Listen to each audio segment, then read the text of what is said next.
অনেক ধাক্কাধাক্কি করে একটা সিরিয়াল পেলাম। টিকিট ৩০০ টাকা। সেজন্য মানুষ অনেক। শুনেছিলাম এই ডাক্তার বলে অনেক ভালো, আবার উনি বলে সপ্তাহে একদিন আসে এখানে। তাই সময় করে চলে আসলাম। অনেকক্ষণ পরে আমার সিরিয়াল আসলো। আমি ডক্টরের চেম্বারে ঢুকলাম। ঢুকে দেখি মাঝবয়সী এক মেয়ে, বয়স ২৫-২৬ হবে, আর আমি ২৩। আমার থেকে ২-৩ বছরের বড়। বিয়ের কথা বলতে পারি না, হলেও হতে পারে। ডক্টর একটা বেগুনি রঙের বোরকা পরেছে আর সাথে গোলাপি রঙের স্কার্ট। নেকাব নেই। ডক্টর অসম্ভব সুন্দরী। আরেকটা জিনিস তার সৌন্দর্য বৃদ্ধি করেছে, সেটা হলো তার চোখে চশমা, বোরকার উপরে সাদা অ্যাপ্রন। আমি ঢুকে সালাম দিলাম। সালামের উত্তর নিয়ে বলল, বসেন, বলেন কি সমস্যা? সালামের উত্তর নিয়ে বললাম, আমার মাথা ব্যথা করে। কেমন মাথা ব্যথা? মাথা কি প্রচন্ড ব্যথা করে? বমি আসে? না, শরীরের তাপমাত্রা ঠিক থাকে, কিন্তু প্রচণ্ড মাথা ব্যথা করে। তাপমাত্রা ঠিক? আপনি কি করে বুঝলেন? আমি ওই সামনে ম্যাচে থাকি, সাথে আমার ফ্রেন্ড থাকে। মাথা ব্যথা উঠলে তার হাতে চেক করাই তাপমাত্রা ঠিক আছে কিনা। ও, আপনি আনম্যারিড? হুম।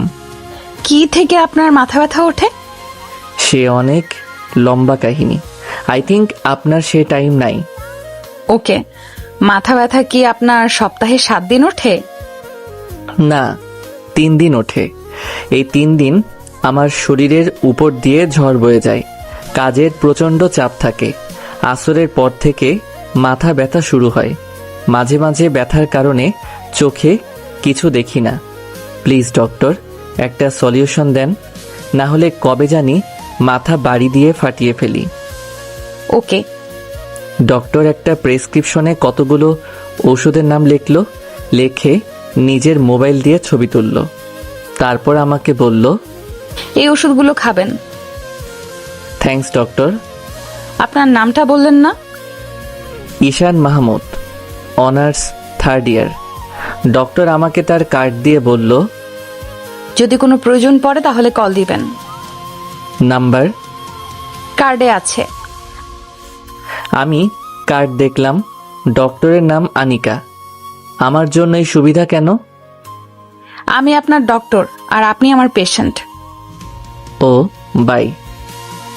বাইরে এক ফার্মেসি থেকে ওষুধ নিলাম। রুমে আসলাম, এসে শুয়ে রইলাম। একটু পর একটা কোচিং আছে, সেখানে আমি পড়াই।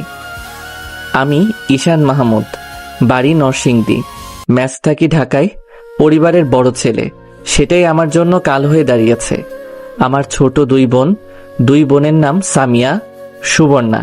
তাদের বিয়ের বয়স চলে আসতেছে। তাদের বিয়ে দিতে হবে। যেহেতু বড় ছেলে তাই দায়িত্বও বেশি। বাবা ছোট একটা জুতার দোকান চালায়। আমরা ফ্যামিলিতে 7 জন।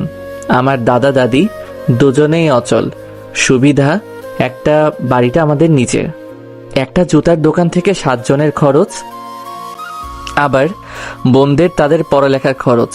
তাই আমি উপার্জনের পথ দেখছি, সেটা হলো আমার মেধা দিয়ে 2টা কোচিং করাই, আবার 2টা প্রাইভেট পড়াই, আবার ভার্সিটি থেকে ক্লাস করি।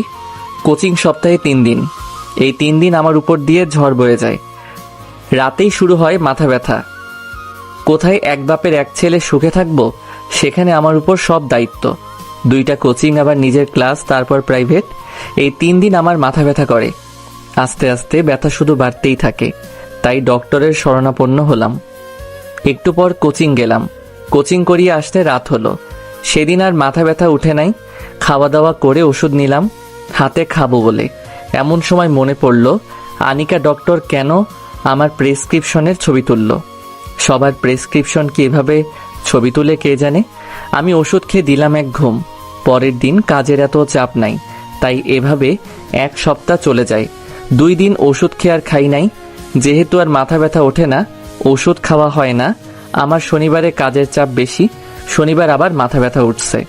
এমন মাথা ব্যথা তা বলার বাইরে। তাড়াতাড়ি ওষুধ খেলাম, খেয়ে শুয়ে রইলাম। না, মাথা ব্যথা কমছে না। পাশে থাকা ফাহিমকে বললাম, দোস্ত দেখ তো আমার শরীর গরম কিনা। তুই না ডাক্তার দেখাইলি? চেক কর। ফাহিম আমার হাত ধরে বলল, তোর শরীর একদম ঠান্ডা। ওকে। ওষুধ খাইছি, দেখি কাজ হয় কিনা। নিজে নিজে মাথা হাতাইয়া আরো 1 ঘন্টা পার করলাম। দোস্ত, মাথায় পানি দিব? আমার তো শরীর গরম না।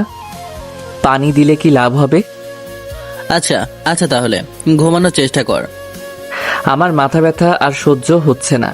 আমি ডাক্তারের কার্ড বের করলাম, ফোন দিলাম। কতক্ষণ রিং হলো। একটু পর বলে ব্যস্ত আছে। আমি আরো 2 বার দিলাম, ব্যস্ত আছে। আরেকবার দিলাম, ওয়েটিং আছে। মেজাজটা গরম হয়ে গেল। ব্যথার কারণে ঘুম আসছে না। আমি আরো 20 মিনিট পর ফোন দিলাম। এবার ধরছে। আসসালামু আলাইকুম। ওয়ালাইকুম সালাম। জি, কে বলছেন? ঈশান মাহমুদ, আপনার পেশেন্ট। কোন ঈশান মাহমুদ? আমি চিনতে পারলাম না। আরে আপনাকে যে বলছিলাম আমি মেসে থাকি। সরি, চিনতে পারলাম না। আপনার সমস্যাটা বলেন। ডক্টর, আপনি আমার প্রেসক্রিপশন লিখে মোবাইল দিয়ে ছবি তুলেছেন। ও, মনে পড়েছে। ঈশান মাহমুদ, প্রচন্ড মাথা ব্যথা। হ্যাঁ, এখন প্রচন্ড মাথা ব্যথা করতেছে। ওষুধ খেয়েছি, কমার কোনো নাম নাই। এক কাজ করেন, আগামীকাল আমার চেম্বারে চলে আসেন। আগামীকাল আসবো নে। এখন একটা ব্যবস্থা করেন। আমি একটা বড়ির নাম বলছি, এই বড়িটা এনে খান। ওকে। বাই। ফাহিমকে দিয়ে পাঠাইলাম বড়ি আনতে। বড়ি আনলে খাইলাম, খেয়ে বিছানায় শুইলাম। কখন যে ঘুমিয়ে গেলাম বলতেও পারলাম না। সকালে ফাহিমের ডাকে আমার ঘুম ভাঙলো। আমি তাকিয়ে দেখি ফাহিম রেডি হচ্ছে কলেজে যেতে। আমি বললাম, এত সকাল সকাল কোথায় যাস? তুই ঘড়ির দিকে তাকা। আমি তাকিয়ে দেখি 10টা ছুঁই ছুঁই। এতক্ষণ ঘুমাইলাম আজকে। আমি তো তোর ডাকের আশায় ঘুমাই, তুই তো সকালে আমাকে ডাক দেস। আমি চিন্তা করতে লাগলাম, তাহলে কি গতকাল রাতে ডক্টর আমাকে ঘুমের বড়ি বলছে খাওয়ার জন্য? যাই হোক, মাথাটা এখন অনেক ভালো লাগছে। Thanks doctor. আর একটা কথা আমার মাথায় ঘুরপাক খাচ্ছে। ডক্টর আমার প্রেসক্রিপশনের ছবি তুললো কেন? ছবি তোলার কথা শুনে সাথে সাথে আমাকে চিনে ফেলে, এমনকি আমার রোগও বলে দিল। বুঝলাম, একজন দায়িত্ববান ডক্টর। আমিও কলেজে যাব, একটু দাঁড়া। একটু পর রেডি হয়ে কলেজে গেলাম। 1 ক্লাস করে আমি আর ফাহিম ক্যাম্পাসের গাছতলায় এসে বসলাম। বসে দুজনে কথা বলতেছি। এমন সময় মোবাইলে কল আসলো। দেখি বাড়ি থেকে মা। কেমন আছো বাবা? ভালো মা, তুমি কেমন আছো? আব্বার শরীরটা কেমন আছে? ভালো। শোনো না, সামিয়াকে দেখতে আসছিল, তাদের পছন্দ হয়েছে। ছেলে কি করে? ছেলে ব্যবসা করে। তোমাদের ভালো লেগেছে? যৌতুক চায় 5 লাখ। কি, এত টাকা যৌতুক? তারা কি সরাসরি বলছে? না, তারা এমন ভাবে বলছে যেটাকে যৌতুকই বলে। এখন তোমরা কি চিন্তা করছো? আমরা তো তোর দিকে তাকিয়ে আছি। তুমি রাতের দিকে কল দিও। আচ্ছা। আমি কল কেটে দিয়ে ফাহিমের কাছে এসে বসলাম। আমাকে চিন্তিত দেখে ফাহিম বলল, কি রে দোস্ত, তোকে এরকম চিন্তিত দেখাচ্ছি কেন? সামিয়ার সম্বন্ধ আসছে, যৌতুক চাই 5 লাখ। কস কি? থাক দোস্ত, টেনশন করিস না, সবকিছু ঠিক হয়ে যাবে। বাসায় যাবি? আমার একটা প্রাইভেট আছে। না, আমি একটু লাইব্রেরিতে যাব। ওকে, আমি যাই। আমি উঠে বাসার উদ্দেশ্যে রওনা দিলাম। মনে মনে ভাবছি কি যে করি। 5 লাখ টাকা যৌতুক। সন্ধ্যাবেলা মার কাছে কি বলবো? আমার কাছে এত টাকা নাই। 3 বছর আগে ঢাকায় আসছিলাম। এই 3 বছরে অনেক খেটে খুঁটে 4-5 লাখ টাকা জমাইছি। কি যে করি। বাসায় আসলাম, এসে রেডি হয়ে গেলাম প্রাইভেটে। নিয়ত প্রাইভেট শেষ করে যাব ডক্টরের চেম্বারে। প্রাইভেট শেষ করে গেলাম ডক্টরের চেম্বারে। গিয়ে দেখি এমন ভিড়, সিরিয়াল নিতে গেলাম। চেম্বারে ঢুকলেই 500। আমি গিয়ে পিএসকে বললাম সিরিয়াল দিতে। পিএস বলল, সিরিয়াল শেষ। সিরিয়াল শেষ মানে? আর 20 জন রোগী আছে, তাদেরকে দেখে ম্যাডাম চলে যাবে। তাহলে আমি আগামীকাল। আগামীকাল মানে? আরে ভাই, একটা সিরিয়াল দেন, ম্যাডাম আমাকে চিনে। কিন্তু আমি তো চিনি না।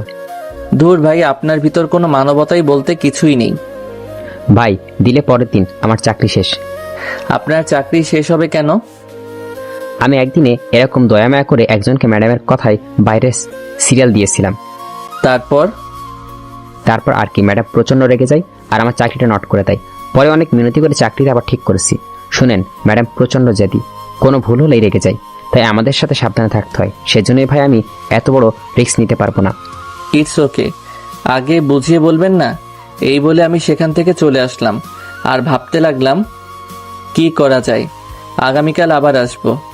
আগামীকাল আসা সম্ভব নয়, কারণ আগামীকাল কোচিং আছে। যা করার আজকেই করতে হবে। ফোন দিব না, যদি রেগে যাই।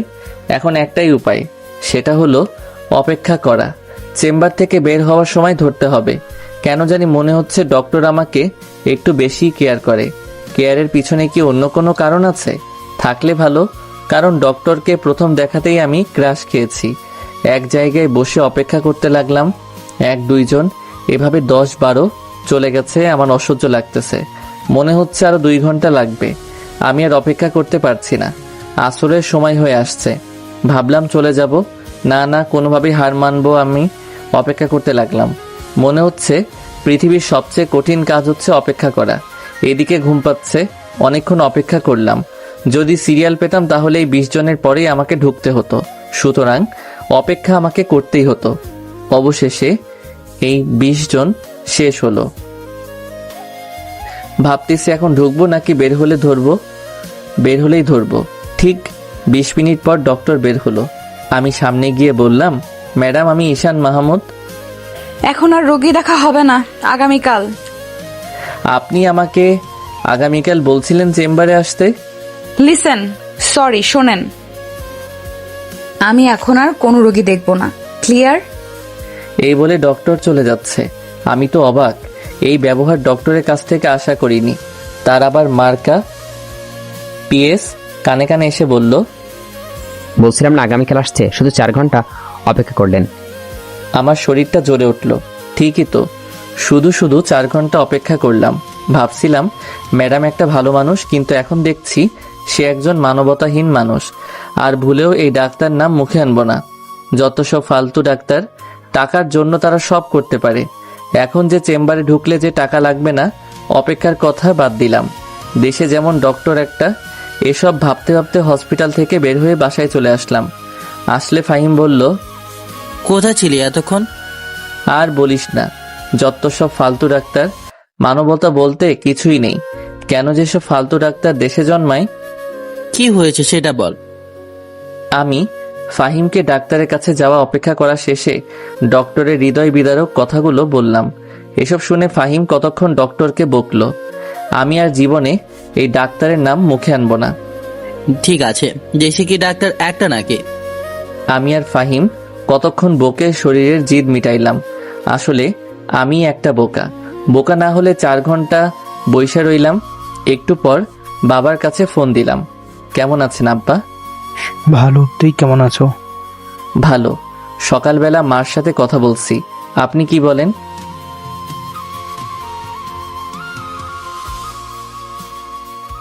আপনি জানেন এখানে খরচ একটু বেশি হয়, আর 5 লাখ টাকা যৌতুক আমাদের জন্য অনেক বেশি হয়ে যায় না? কি করুন যাইব? এখন তুই কত দিতে পারবি? আমি 1 লাখ দিতে পারবো। বাকিগুলো? আমি এর চেয়ে বেশি দিতে পারবো না। এতদিন আমি গাধার মতো খেটে খুঁটে যেটুকু জমাইছি সেটুকু দিয়ে দিছি। না পারলে ক্ষেত বিক্রি করেন, আর যৌতুক তো পরে দিলেও চলবে। বিয়ের তারিখ ঠিক করে আমাকে জানায়েন। কল রেখে শুয়ে চিন্তা করতে লাগলাম। যাক, মনটা এখন হালকা লাগছে। একটা উপায় তো বের হলো। বেশি অসুবিধা হলে 1 লাখের জায়গায় 1.5 লাখ দিবনে। এখন আমার প্রয়োজন একটা ঘুম। কিসের ওষুধ খাই তো? ডক্টরের কথা মনে হলেই গা জ্বলে। আমি দিলাম এক ঘুম। মাত্র চোখটা লাগলো কে জানি কল দিল। রিসিভ করে বললাম, আসসালামু আলাইকুম। কে? আগে বলে নাই। সরি, আমি ডক্টর আনিকা। কোন ডক্টর? আনিকা? আমি কোনো আনিকাকে চিনি না। আমি আপনার ডক্টর। শোনেন, আমি কোনো ডাক্তার দেখাইনি, আর আপনাকে আমি চিনি না। বললাম তো সরি। আমি অবাক। ডক্টর আমাকে ফোন দিয়েছে, আবার আমাকে বলে সরি। ভাবতেই অবাক লাগছে। আচ্ছা, আপনি কি আমাকে চিনেন নাই? না। এত তাড়াতাড়ি ভুলে গেলেন? রাতেই না বললাম আমি ঈশান মাহমুদ, মাথা ব্যথা। খেয়াল করিনি, বোঝেনি। একটানা এতক্ষণ রোগী দেখলে মাথা এমনিতেই ঠিক থাকে না, আবার সারাদিনের ক্লান্তি। পরে আমি আপনাকে চিনতে পারি। পরে আমি আমার পিএসকে পাঠিয়ে দেখি আপনি চলে গেছেন। এখন কেন ফোন দিলেন? সরি বলতে, কারণ আমি চাই না আমি কারোর চোখে খারাপ হয়ে থাকতে। তাহলে চলে আসেন আগামীকাল আমার চেম্বারে। আপনি যদি আজকে আমাকে কল না দিয়ে থাকতেন তাহলে আমার চেহারা আর না দেখতেন। এতক্ষণ আপনি আমার কাছে একজন ব্যাড গার্ল এবং একজন ব্যাড ডক্টর ছিলেন। আর এখন একজন গুড ডক্টর এবং গুড গার্লফ্রেন্ড এবং নাইস লেডি। থ্যাঙ্কস, অনেক অনেক থ্যাঙ্কস। ওয়েলকাম। আগামীকাল আসবেন তো? দেখি, আগামীকাল কাজের চাপ অনেক বেশি। বলেন আসবেন, আমি ওয়েট করব। ওকে, আসবো। কয়টায় আসবো? 5টার দিকে। সন্ধ্যার সময় আপনি না চলে যান। আগামীকাল একটা মিটিং আছে। Okay bye. এই বলে ফোন কেটে দিলাম আর দিলাম এক ঘুম। সকালে ঘুম থেকে উঠি কোচিংয়ে গেলাম, কোচিং শেষে গেলাম কলেজে। এইভাবে সারাদিন কাজের চাপে শেষ। 5টার দিকে বাসায় এসে বিছানায় শরীরটা লাগালাম। কি যে ভালো লাগছে, মাথাটা ধরে আসছে, মন চাচ্ছে ঘুমাইতে, কিন্তু না, ডক্টরের কাছে যেতে হবে। উঠে গোসল করলাম, করে রেডি হয়ে চলে গেলাম ডক্টরের চেম্বারে। দরজার সামনে কোনো মানুষ নেই। আমি গিয়ে টোকা দিলাম। ভিতর থেকে বলল। আমি ভিতরে ঢুকে সালাম দিলাম। ওয়ালাইকুম সালাম, বসেন। থ্যাঙ্কস। আজ ডক্টর একটা খয়েরি রঙের বোরকা আর সাদা কালার ওড়না দিয়ে স্কার্ট পরা, মেকআপ নেই। মনে চাই শুধু তাকিয়ে থাকতে। শরীর ঠিক আছে? না। কেমন লাগছে? যে রকম সবসময় লাগে। তাহলে আমি আপনাকে নতুন কয়েকটি ওষুধের নাম বলে লিখে দিচ্ছি, সেগুলো খাবেন। কিন্তু আগেরগুলো? আগের ওষুধগুলোও খাবেন, এগুলোও খাবেন। ওকে। যদি আপনার রোগ ভালো হয়ে যায় তাহলে আপনি কি করবেন? কি করব? আপনাকে মনে মনে অনেক ধন্যবাদ দিব। আমি তো আপনার থেকে ছোট। তাহলে আপনি আমাকে তুমি কিংবা তুই করে বলতে পারেন। বললে আপনি রাগ করবেন না তো? না। থ্যাঙ্কস। আচ্ছা, আপনি এত তাড়াতাড়ি ডক্টর হয়ে গেলেন, সত্যি অবিশ্বাস্য। থ্যাঙ্কস। ওয়েলকাম।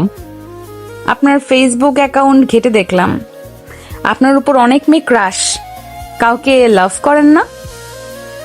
না, এখনো সিঙ্গেল। এত সুন্দর একটা ছেলে, তারপরও সিঙ্গেল? আসলে মনের মতো কাউকে পাইনি। আর এভাবে 5-6টা প্রেম করার চেয়ে ভালো না একজনকে মন থেকে ভালোবাসা, যাকে সারা জীবন আগলে রাখবো এই বুকের ভিতর। ঠিক বলছেন। আপনার সম্পর্কে কিছু বলেন। এমন সময় কে জানি ডক্টরের মোবাইলে ফোন দিল। হ্যালো আশিক, কি করো? ঘুরতে আসছো? কার সাথে? বন্ধুদের সাথে? আচ্ছা, ভালো করে চিল করো, আমি চেম্বারে রোগী দেখি। ওকে, বাই বেবি। আমি মনে মনে ভাবছি কে হতে পারে। বন্ধুর সাথে তো এভাবে কথা বলে না কেউ। লাস্টে বেবি বলাতে আমার সব ক্লিয়ার হয়ে যায়। ডক্টরের বয়ফ্রেন্ড, এটাই ছিল আমার কপালে। অনেক দিন পর একটা মেয়ে পছন্দ হয়েছে, তারও বলে বয়ফ্রেন্ড আছে। কে ছিল? বয়ফ্রেন্ড। ও। রাগ করছেন? রাগ করব কেন? কেন জানি আমার চোখ দিয়ে পানি চলে আসছে। এ কি, তুমি কাঁদছো? না না, কই না তো। ডক্টরের মুখ থেকে তুমি শুনে কলিজায় গিয়ে আঘাত লাগলো। বেশি মাথা ব্যথা করছে? কষ্টের কথা না বলার জন্য মিথ্যা বললাম। আচ্ছা ঠিক আছে। থ্যাঙ্কস। আমি চোখ মুছে কিছুক্ষণ চুপ করে থাকলাম। আমি ডক্টরের চোখের দিকে তাকালাম, ডক্টর আমার চোখের দিকে তাকালো। দুজনের চোখ একসাথে হলো। ডক্টরের চোখ দেখে মনে হচ্ছে ডক্টর আমাকে কি যেন বলছে। সেটা কি আমাকে ভালোবাসার কথা? ডক্টর চোখ নিচে নামাচ্ছে না, এক চোখে আমার দিকে তাকিয়ে আছে। আমি চোখ সরিয়ে বললাম, তো ডক্টর আমি উঠি? আর একটু বসেন, আমিও বের হব। একটু পর দুজন একসাথে হসপিটাল থেকে বের হয়ে আসলাম। একটাও কথা বললাম না, কারণ তার বয়ফ্রেন্ড আছে। সে তার বয়ফ্রেন্ড নিয়ে সুখে থাকুক আর আমি আমার রাস্তা দেখি। দুজনে পাশাপাশি হাঁটছি। আনিকা বলল, আমার সম্পর্কে তো কিছু বলা হয় নাই। আরেকদিন শুনবো। ওকে। আচ্ছা ডক্টর, আপনি আমার বড়, আপনাকে আনিকা আপু বলে ডাকি, রাগ করবেন না? আপু ডাকার দরকার নেই, ডক্টর বলবা। আচ্ছা, আপনার বয়ফ্রেন্ড সম্পর্কে কিছু বলেন।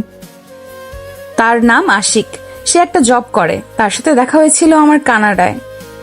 আপনি কানাডায় গিয়েছেন, আপনারাই পেরেছেন জীবনে কিছু করতে। থ্যাঙ্কস। তাহলে আমি যাই। বাই। Good bye. আমি একটা রিক্সা ডেকে চলে আসলাম। মনে মনে এটাই বোধহয় ডক্টরের সাথে শেষ দেখা। আমি বাসায় চলে আসি। এসে ফাইমের সাথে কোনো কথা না বলে ঘুমিয়ে পড়ি। আনিকা এরকম বিব্রতকর অবস্থায় আগে কখনো পড়েনি। ঈশান যে কেঁদে দিবে কে জানতো। আসলে আনিকার ঈশানকে প্রথম দেখাতে ভালো লেগেছে, কিন্তু আনিকার তো একটা বয়ফ্রেন্ড আছে। এই কথাটা আনিকা ঈশানকে কয়েকদিন পরে বলতো। আনিকার নিয়ত আশিকের সাথে ব্রেকআপ করে ফেলবে, কারণ কিছুদিন আগে সানিকে অন্য এক মেয়ের সাথে দেখে ফেলে। আর কিছুদিন ধরে আশিক আনিকাকে বেশি কেয়ার করে না। তার কারণ আশিক হয়তো আনিকার চেয়ে ভালো কাউকে পেয়ে গেছে। আনিকা বাসায় আসে। আনিকারা দুই বোন। আনিকা বড়, ছোট বোনের নাম কার শারমিন। সাথে কথা বলতেছো? বাবা মা দুইজনেই আছে। আরে আমার অফিসের এক স্যারের বাসায় এসে সাথে। ফ্রেশ হয়ে খাওয়া দাওয়া মিথ্যা কথা। করে রুমে গিয়ে আশিককে আনিকা, কল তুমি দিল। আগের থেকে অনেক চেঞ্জ ব্যস্ত হয়ে আছে। গেছো। দুইবার ডায়াল তুমি করলে change হও নাই। ঢুকলো। না, আচ্ছা তাহলে তুমি কল লিস্টের একটা স্ক্রিনশট দাও। কোনো চালাকি করবা না, কল কাটবা না। কেন, তোমাকে আমার কল লিস্টের ছবি দেবো? এই কথা দ্বারা বোঝা যায় তোমার ভেতরে সমস্যা আছে। তোমার সাথে কথা বলতে আমার ভালো লাগছে না।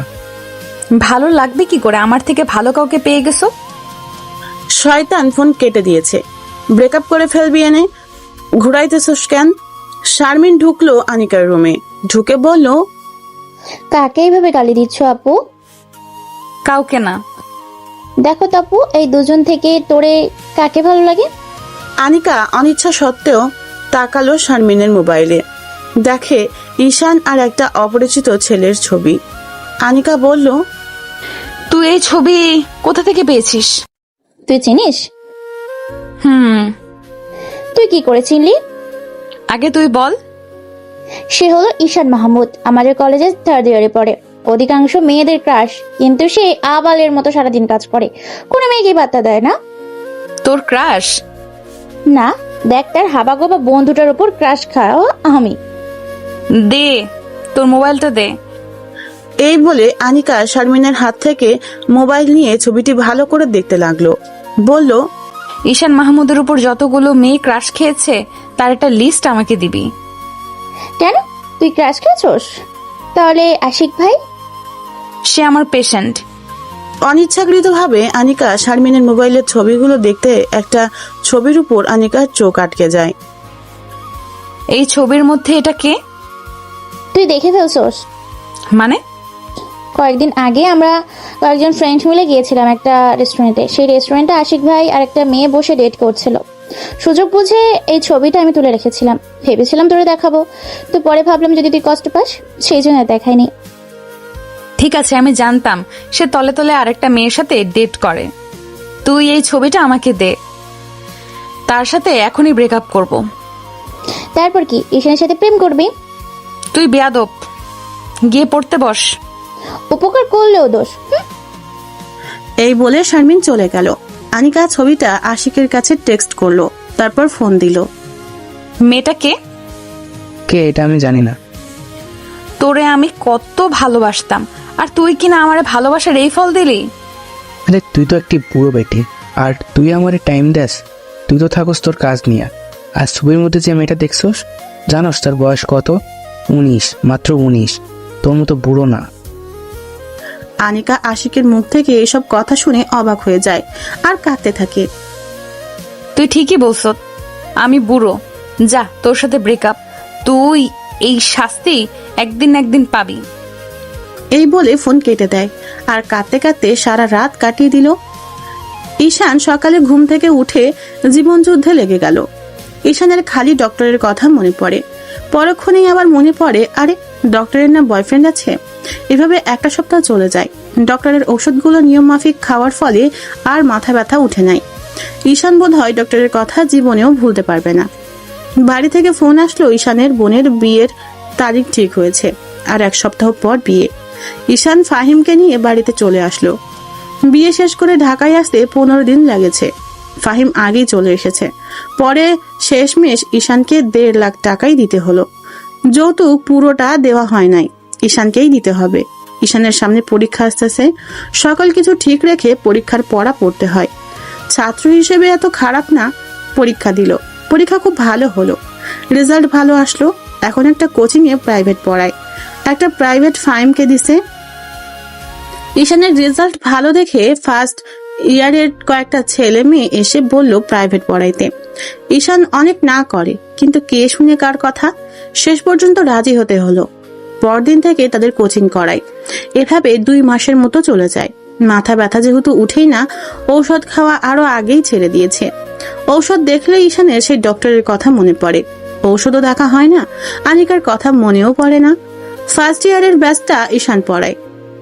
সেখানের একটা মেয়ে কি যেন বলবে ঈশানকে, কিন্তু ঈশান পড়া ছাড়া অন্য কোনো টপিক নিয়ে কথা বলে না, সেরকম কোনো চান্স দেয় না। একদিন তাদের পড়িয়ে চলে যাচ্ছে, এমন সময় এই ব্যাচের সবচেয়ে সুন্দরী মেয়েটা ঈশানকে ডাক দিল। কয়েকদিন ধরে লক্ষ্য করছে মেয়েটার চেহারার সাথে ডক্টরের অনেকটা মিল আছে। তাহলে সে কি ডক্টরের ছোট বোন? মেয়েটা কাছে আসতেই ঈশান বলল, কি বলবা বলো? কিছু না। তাহলে ডাক দিছো কেন? আমি গেলাম। প্লিজ যাবেন না, আপনার বন্ধু ফাহিম। ফাহিমকে কি করছে? তার নাম্বারটা একটু দিবেন? আমি কেন দিতে যাব তার নাম্বার? প্লিজ দেন না, প্লিজ প্লিজ প্লিজ। নাম্বার নিয়ে কি করবা? সেটাও বলতে হবে? হুম, তাকে কল দিয়ে বলবো তাকে আমি ভালোবাসি, তাই না? হুম। দেখো, আমি তোমাকে একটা কথা বলি, এসব প্রেম ভালোবাসা বাদ দিয়ে পড়ালেখায় মনোযোগ দাও। দিবেন না আগেই বলতেন, কেন এতক্ষণ ঘুরালেন? ধুর, আমি গেলাম। এই বলে মেয়েটা চলে যাচ্ছে। ঈশান কি যেন ভেবে আবার শারমিনকে ডাক দিল। কাছে আসতেই ঈশান বলল, তোমরা কয় ভাই বোন?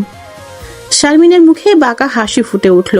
বলল, দেখছেন মানুষটাকে কিভাবে প্রয়োজন পড়ে। দেখছি। এখন বলো তোমরা কয় ভাই বোন? আপনার সব প্রশ্নের উত্তর দিব, আগে আমাকে ফাইমের নাম্বার দিয়ে দেন। আমি ভাবছি নাম্বার দিব নাকি দিব না। ফাহিম বেচারা একবার ছ্যাঁকা খেয়ে আর প্রেমের নাম নেয় নাই, আর শারমিন তো অনেক সুন্দরী, দেই নাম্বার। উঠান থ্যাংক ইউ। নাম্বার উঠাও, আমি বলছি। এবার আমার প্রশ্নের উত্তর দাও। কি? কতবার বলবো তোমরা কয় ভাই বোন? আসতে বলেন, নইলে কিন্তু চলে যাব। ওকে বলো। আমরা 2 ভাই বোন। নাই বোন কি তোমার বড়? হুম। কি করে? আমি এত প্রশ্নের উত্তর দিতে পারবো না, গেলাম। কোথায় যাও? বলে যাও। বলতে পারবো না। তোমাকে ভুল নাম্বার দিয়েছি। ঈশান কথাটা বলল সম্পূর্ণ অনুমানে, কারণ এই সময় ফাহিম ঘুমায়, আর সে ঘুমানোর সময় মোবাইল বালিশের নিচে ফেলে ঘুমায়। তার মানে নেটওয়ার্ক নাই। চালাক মেয়ে কল দিয়েও ফেলেছে। যেটা ভাবছিল সেটাই, কোনো রেসপন্স নেই। শারমিন এসে বলল, আমার বড় বোন ডাক্তারি করে। কোন হসপিটালে? শারমিন হসপিটালের নাম বললে ঈশানের চিনতে কষ্ট হয় নাই এটা যে আনিকার ছোট বোন। শারমিন বলল, এবার সঠিক নাম্বার দেন। এটাই সঠিক নাম্বার, আবার চেষ্টা করো। শারমিন আবার চেষ্টা করে। এবার কল ঢুকে ওপাশ থেকে বলল, আসসালামু আলাইকুম, কে? শারমিন কথা বলতে বলতে চলে গেল। ঈশানের চোখটা গাছতলায় যায়। দেখে 3টা ছেলে তার দিকে আঙ্গুল দিয়ে কি যেন দেখাচ্ছে। ছেলে 3টা সেকেন্ড ইয়ারে পড়ে। ক্যাম্পাসের মধ্যে ফার্স্ট নতুন ইয়ারে ছাত্রছাত্রীদের সাথে র্যাগিং করে। ঈশানের সাথে তেমন চান্স নাই, জানি চট থাপ্পড় গালে পড়বে। তাদের যাওয়া ঈশানের কাছে সুবিধার লাগলো না। কিছু একটা হতে পারে, সাবধান থাকতে হবে। ঈশানের বাসায় যেতে যেতে রাত হয়ে যায়। বাসার পিছন দিয়ে একটা গলি আছে। এই গলিতে তেমন মানুষ থাকে না সন্ধ্যার পর। ঈশান মাত্র গলিতে ঢুকলো, দেখে পিছনে আরো 2জন গলিতে ঢুকছে। তাদের দিকে চোখ যায় ঈশানের, আর চিনতে কষ্ট হলো না যে গাছতলায় বসা 3 জনের মধ্যে 2 জন। ওরা ঈশানের থেকে অনেকখানি দূরে। ঈশান ভাবলো কোনো একটা ঝামেলা হতে পারে। ঈশান হাঁটার গতি বাড়িয়ে দিল। একটু সামনে এগিয়ে দেখে বাকি আরেকজন। ঈশানের বুঝতে কষ্ট হলো না এটা একটা ফাঁদ। ঈশান হাঁটার মধ্যে মোবাইল বের করে ফাহিমকে মেসেজ করলো যত তাড়াতাড়ি সম্ভব বাসার পিছনের গলিটায় আসতে, সমস্যায় পড়েছে। মেসেজটা করে সুবোধ বালকের মতো হেঁটে যাচ্ছে। এমন ভাব ধরলো যেন তাদের দেখে নাই। ভাব ধরাটা বেশিক্ষণ টিকেনি, পিছন থেকে ডাক আসলো, ওই দাঁড়া, তোর সাথে কথা আছে। ঈশান না শোনার ভান করে হেঁটে চলে যাচ্ছে। এই তোরে বলেছিলাম না দাঁড়াতে। ঈশান এবারও না শোনার ভান করে হেঁটে চলেছে। এবার সামনের জন ঈশানের পথ আটকালো আর বলল, তোরে ডাকছে, শুনছো না? কি বলবি বল। ডাক দিছি, শোনস নাই কেন? প্রয়োজন মনে করিনি। কি বলবি বল, আমি চলে যাচ্ছি। তোর যাইতে দেরি আছে, তোর সাথে আমাদের অনেক বোঝাপড়া আছে। আমি তোদের কোনো সমস্যা করছি? ক্যাম্পাসের সব সুন্দরী মেয়েরা তোর পিছনে ছুটে। আজ তোর এমন অবস্থা করব যাতে কোনো মেয়ে তোর দিকে তাকাতে লজ্জা পায়। তোর শারমিনের সাথে কি? সকালে তার সাথে হাসাহাসি করে কি কথা বলতেছস? একটা কথা ভুলে যাস না, আমি কিন্তু তোদের বড়। এখন চুপচাপ চলে যা, কোনো সমস্যা হবে না। পরে কিন্তু তোদের খবর আছে। তুই কি শারমিনকে পটিয়ে ফেলতেছস নাকি তোর সাথে রুম ডেটের অফার দিতেছস? তুই তো রুম ডেট করতে পারবি না। আমাদের ঠিকানাটা বল, আমরা চলে যাব নে। এই বলে তারা হাসতে লাগলো। ঈশান তিনজনের সাথে একা পারবে না। ফাহিম এখনো দেরি করছে কেন? মেসেজ দেখলে তাড়াতাড়ি আসার কথা। তারা তিনজন থেকে একজন প্যান্টের বেল্ট খুলছে আর একজন একটা ছুরি বের করছে।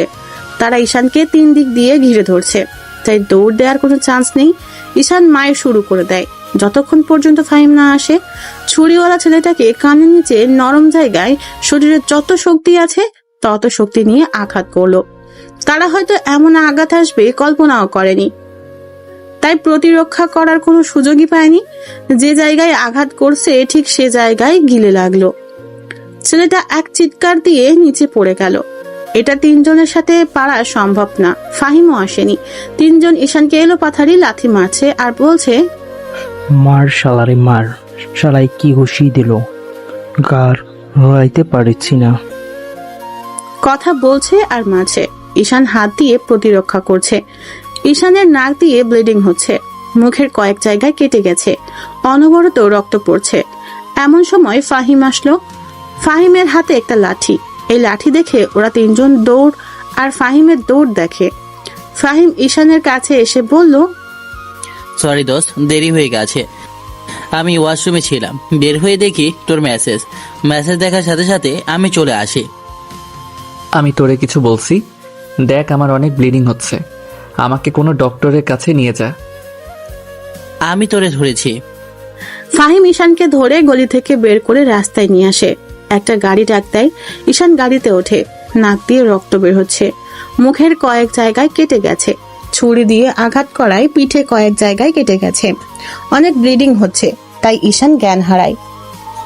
আনিকা আশিকের সাথে ব্রেকআপ করার পর একা হয়ে গেছে।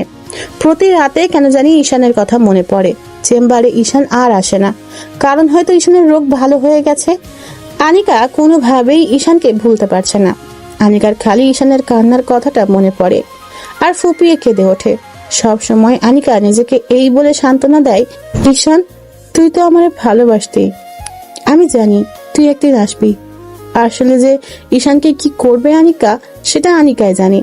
এভাবে আনিকার 2 মাস চলে যায়। ঈশানের কোনো দেখা নাই। বাড়ি থেকে বিয়ের কথা বলছে, ভালো এক সম্বন্ধ আসছে, বলছে বিয়ে করার জন্য। আনিকা এই বাহানা সেই বাহানা দিয়ে দেরি করছে। শেষমেশ আনিকা নিজেই সিদ্ধান্ত নিল, নিজেই ঈশানের সাথে দেখা করবে আর নিজের ভালোবাসার কথা বলবে। ওই দিন রাতে আনিকার রুমে শারমিন এসে নাচতে থাকে খুশিতে। এদিকে আনিকা টেনশনে বাঁচে না আর নিজের বোন কিনা নাচে।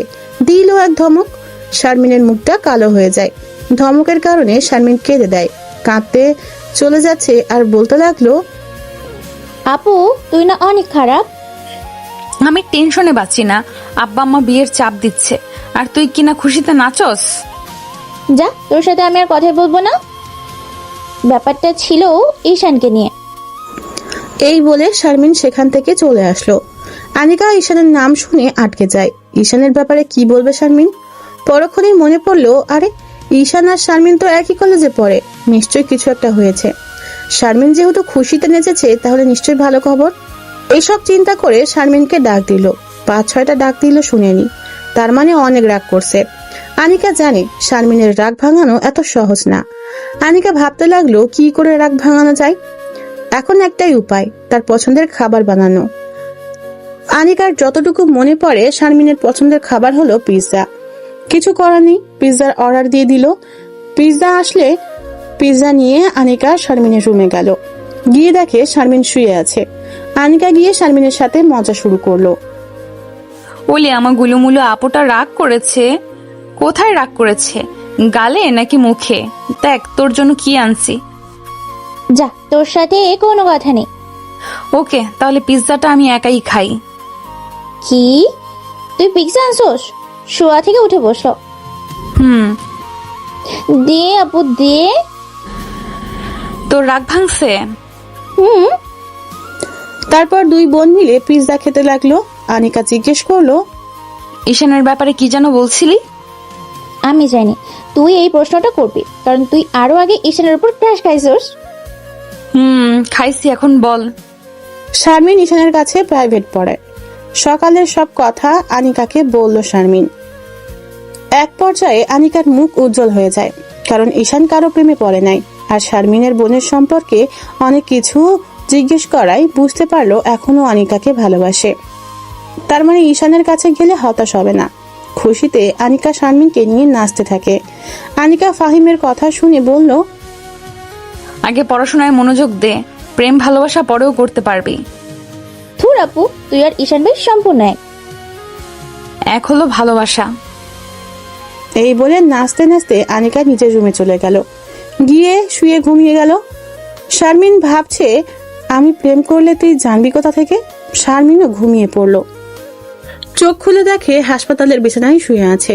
ফাহিম কাছে এসে বলল, কেমন লাগছে? ভালো। এখন বল, কে কে তোরে মেরেছে? নাম জানি না, তবে কলেজের সেকেন্ড ইয়ারে পড়ে। সেকেন্ড ইয়ারের ছেলেরা তোরে মেরেছে? হুম। তুই কিছু করেছিস? না, তোর জন্যই তো আমি মাইর খেলাম। আমার জন্য মানে? তোর উপর ক্রাশ খাওয়া মেয়েটা শারমিন, তার জন্য। ওই যে শারমিন সকালে যে ফোন দিয়েছিল। তার সাথে কথা বলছি দেখে শালার পুতেরে আসছে আমারে মারতে। তুই কোনো টেনশন করিস না, শারমিনকেও দেখে নেব, ওই শালাগুলোও দেখে নেব। এক নার্স এসে বলল, আপনাদেরকে বেড ছেড়ে দিতে হবে। কেন? কারণ এখানে অন্য রোগী আসবে। কেন? আমার তো সিটের ভাড়া দিব। তাহলে উপরতলায় উন্নত মানের বেডে যান। একদিনের ভাড়া 10,000 টাকা। মানে কিছু না, আপনাদের এই বেড ছেড়ে দিতে হবে। ওকে ফাহিম, আমি ঠিক আছি, ছেড়ে দিচ্ছি। আপনার ব্যবহার ভালো লাগলো না। কি করবেন? যত সব ফালতু কথা, কোথা থেকে যে আসে এগুলো হসপিটালে, ছোট লোকের বাচ্চা। ফাহিমের এমনি মাথা গরম। একে ঈশানকে মারছে, তারপর এই নার্সের এসব কথা শুনে রাগ উঠে যায়। ফাহিম চড় দিবে, এমন সময় ঈশান ধরে ফেলে, বাইরে নিয়ে আসে আর বলল, এই নার্সকে পরে দেখে নিব। তুই আমাকে ধরলি কেন? চট দিয়ে সবগুলো দাঁত ফেলে দিতাম। দেখ বিল কত হয়েছে, আমি এখানে বসি। এতক্ষণ ঈশান হসপিটালটা ভালো করে খেয়াল করেনি। হসপিটালের এদিক ওদিক তাকিয়ে চোখ বড় হয়ে যায়। এটা তো আনিকা যে হসপিটালে কাজ করে, এটা তো সেই হসপিটাল। এই করিডোর পর হলেই তো আনিকা বসে আছে চেম্বারে। এত কাছে বসে আছে ওর ভালোবাসা। মন চাচ্ছে উড়াল দিয়ে চলে যেতে তার কাছে, কিন্তু গেলে কি লাভ হবে? তার তো বয়ফ্রেন্ড আছে, গেলে তো অসুবিধা হবে। ঈশানের কেন জানি মন চাচ্ছে আনিকাকে এক নজর দেখতে, সম্ভবত ভালোবাসে সে কারণে। ফাহিম এসে বলল, দোস্ত, বিল 10,000 টাকা। এত টাকা? কি করলো? একটু পিঠে সেলাই করলো আর মুখে ওয়াশ করে ব্যান্ডেজ বেঁধে দিল। সামান্য কাজে এত টাকা হয় কি করে? আমি একই প্রশ্ন করছিলাম। তারা বলে তোরে যে ইঞ্জেকশন দিয়েছে সেগুলো অনেক দামি। ঠিক আছে, দেখি কি করা যায়। তুই এক কাজ কর, যে নার্স আমাদের সাথে খারাপ ব্যবহার করছে তার নামটা জেনে আয়। তুই দাঁড়া, একটু পর এসে বললাম, তানহা নার্সের নাম তানহা। তানহা নামটা সুন্দর, কিন্তু একটা ডাইনি। আমি এক জায়গায় যাব, তুই আমাকে হেল্প কর। কোথায় যাবি? আমাকে ধর, তোকে বলি। আমি যে মাথা ব্যথার জন্য ডক্টর দেখাইছিলাম, সেই ডক্টরের চেম্বার একটু সামনে, তার কাছে যাচ্ছি। কিন্তু তার কাছে গিয়ে কি লাভ হবে? জানি কোনো লাভ হবে না। আর এই ডক্টরকে আমি 2 মাস আগে ভালোবাসছিলাম, এত কাছে যেহেতু, তাই এক নজর দেখে যাই। ওকে, যা। আর শোন, এই ডক্টরের বোনের নাম শারমিন। কি কস? ওই দেখ ডক্টরের চেম্বার। আমি যাই। কতক্ষণ লাগবে? জানি না। এই বলে ঈশান আনিকার চেম্বারের সামনে চলে আসে।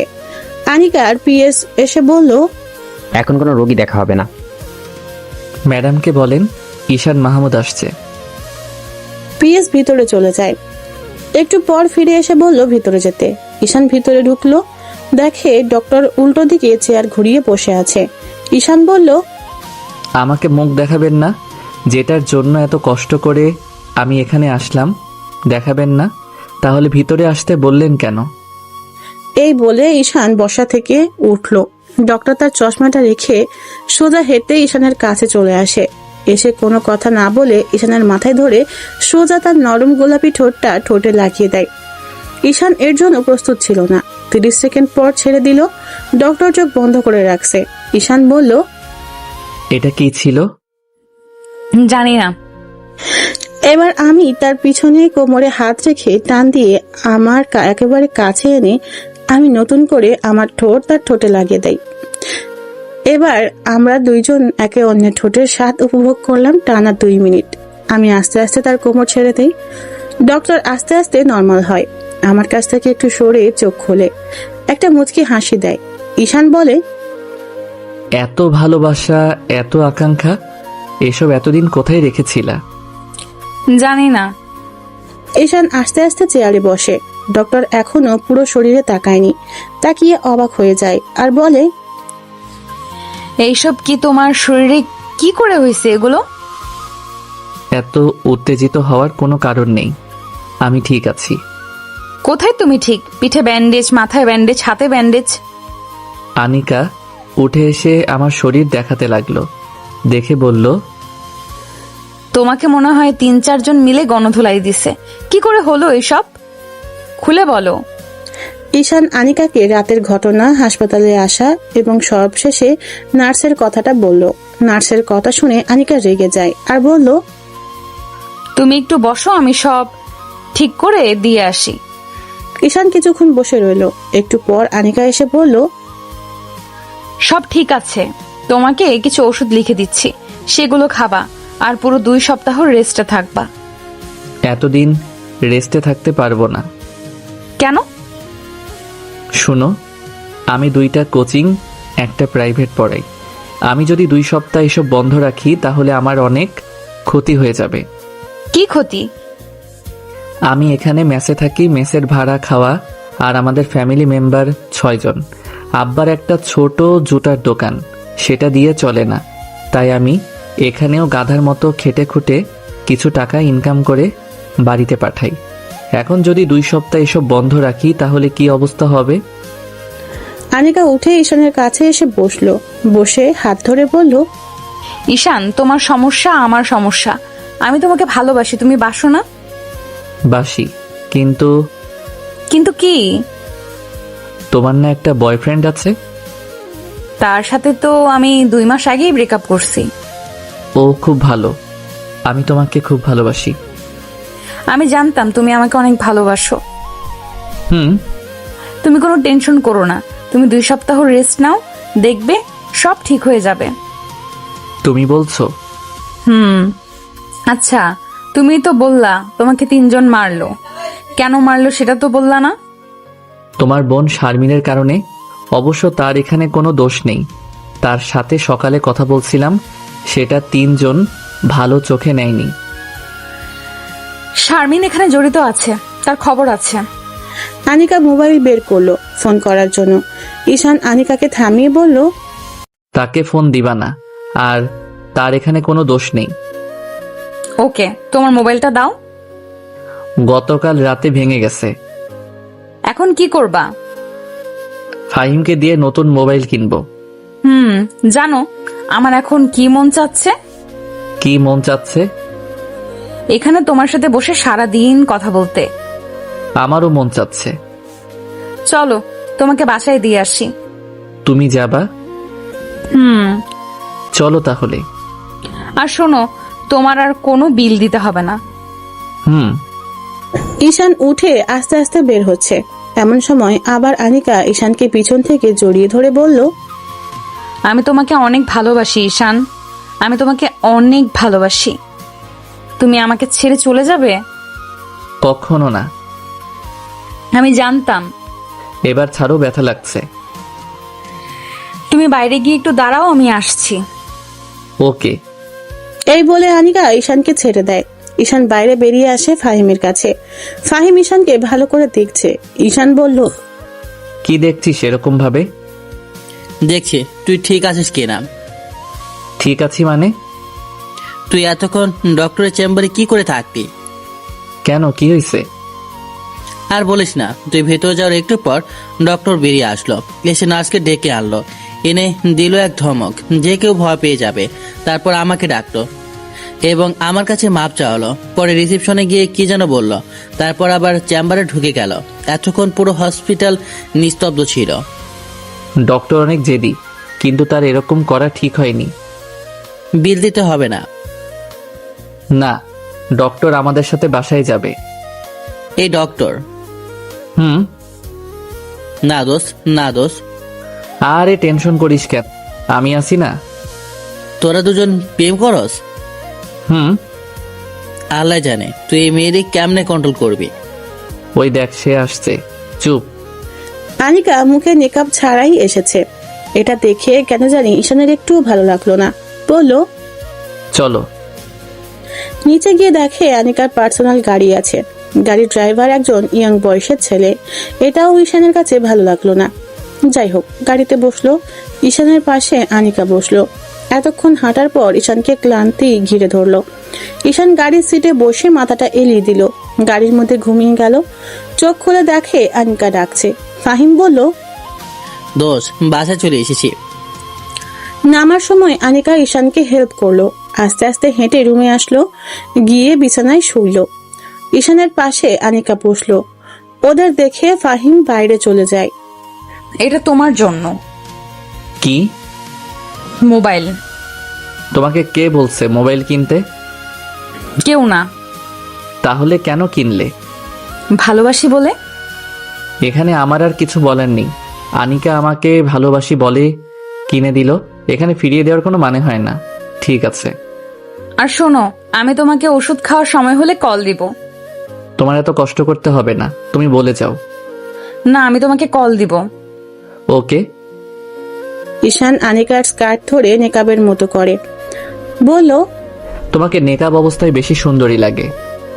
সত্যি? আনিকা সুন্দর করে নেকাব পরে বলে, এবার ঠিক আছে? তাহলে আমি যাই। যাও। এই বলে আনিকা চলে যায়। আনিকা চলে গেলে ফাহিম এসে বলল, সব ঠিকঠাক তো? এখন বল, তিন ছেলের কি করবি? তুই আগামীকাল গিয়ে 3টারে খুঁজে বের করবি। তারপর কলেজের ভিপিরে সব বলবি, দেখ তারা কি করে। আর আগামীকাল গিয়ে ফার্স্ট ইয়ারের যে ব্যাচটা আমি পড়াই তাদের বলবি 2 সপ্তাহ তাদের বন্ধ। অথবা শারমিন ফোন দিলে শারমিনকে বলতে পারিস। ওকে। ঈশানকে সব ক্লান্তি এসে ঘিরে ধরলো। দিল এক ঘুমে বিকালে উঠে ফ্রেশ হয়ে খাওয়া দাওয়া করলো। তারপর আনিকার কাছে কল দিল। সাথে সাথে রিসিভ করে বলল, ঘুম হয়েছে? আনিকা ঈশানকে ঔষধের নাম বলল। সেগুলো খেয়ে নিল। এভাবে প্রতিদিন Anika time to time call দিয়ে ওষুধ খাওয়াতো। একদিন কি এক বেলাও মিস হয়নি। আনিকার প্রতি ঈশানের ভালোবাসা বাড়তে থাকে। টাইম টু টাইম ঔষধ খাওয়ার পর 10 দিনে সম্পূর্ণ সুস্থ হয়ে গেল। এই কয়েকদিনে আনিকা ঈশানকে 5 বার এসে দেখে গেছে। ঈশান আবার আগের মতো কোচিং প্রাইভেটে পড়াতে শুরু করে। ঈশানকে যে ছেলেগুলো মারলো তাদের বিচার হয়েছে। ভিপিরে বলার পর ভিপি চট থাপ্পড় দিয়ে মেলাই দিল। এতে ঈশানের শরীরের রাগও কমলো না, ফাহিমেরও না। তাই ঈশানদের ব্যাচের কয়েকজনকে নিয়ে রাতের বেলা 3টারে ইচ্ছে মতো গণধোলাই দিয়েছে। সবাই মুখোশ পরা ছিল, তাই কে মারলো কেউ কিছু বলতেও পারলো না। এর মধ্যে ঈশানের বাড়ি থেকে মৃত্যু সংবাদ আসলো, দাদা মারা গেছে। সংবাদ আসলো রাতে, তাই ঈশান ঠিক করেছে রাতেই বাড়ি যাবে। আনিকাকে কল দিল। আসসালামু আলাইকুম, কি করো? কিছু না, শুয়ে আছি। আমার দাদা মারা গেছে, আমি গ্রামের বাড়ি যাচ্ছি।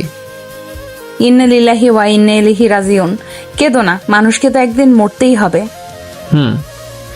তুমি এখন কোথায় আছো? বাসায় রেডি হচ্ছি, ফাহিম যাবে আমার সাথে। তুমি একটু ওয়েট করো, আমি আসছি। তোমার আশা লাগবে না, আমি তোমাকে পরে ফোন দিব। ঈশান, তুমি একটু দাঁড়াও, আমি আসছি। এই বলে আনিকা ফোন কেটে দিল। ঈশান আর ফাহিম রাস্তায় গিয়ে অপেক্ষা করতে লাগলো।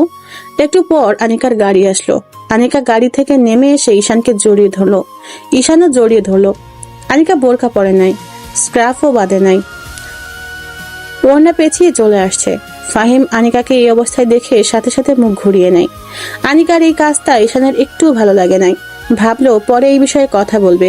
ঈশান ছেড়ে দিয়ে বলল, তুমি কোনো টেনশন করো না। তুমি কতদিন থাকবা? জানি না। ওকে, তাহলে কিন্তু কল দিবা। ওকে, তাহলে যাই। আনিকা গাড়িতে উঠে চলে গেল। ঈশান আর ফাহিম বাড়িতে আসলো। সেখানে সব করে আসতে 2 দিন সময় লাগলো। ঈশান এসে আগের মতো প্রাইভেট কোচিং শুরু করে। এইদিকে ফাহিম আর শারমিনের মধ্যে ভালোই চলছে, কিন্তু ফাহিম সবসময় বিষণ্ণ হয়ে থাকতো শারমিনকে হারানোর ভয়ে।